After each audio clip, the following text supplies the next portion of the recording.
Yo guys, meron talagang mga hindi inaasahan pagkakataon na makakakain ka talaga ng high carbs. Kagaya itong kakainin ko ngayon, pizza. Pizza Hut to.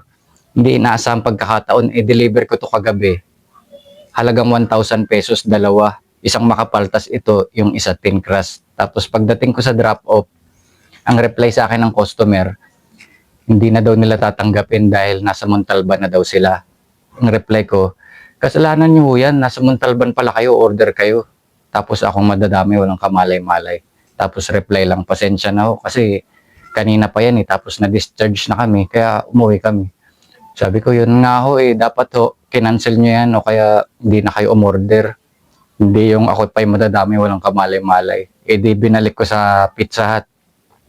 Tapos nung ibinalik ko doon, binigay ngayon sa akin nung nandoon, sabi niya, sa lahat daw ng rider, ako lang daw yung nagbalik. Kaya akin na lang daw. Yun, kaya inuwi ko. Dalawang pizza to, isang makapal, isang manipis, di ba? Kaya hindi maasahang pagkakataon, kakainin ko, di ba?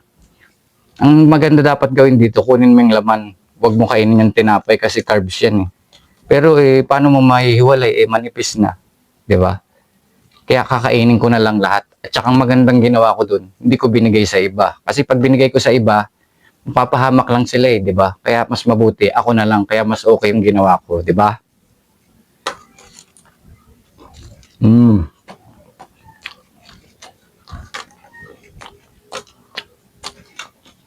Samahan natin ng Coke Zero.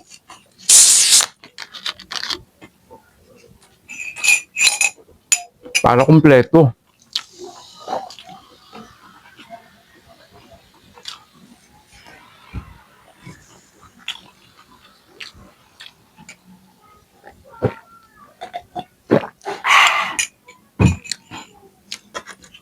Tara.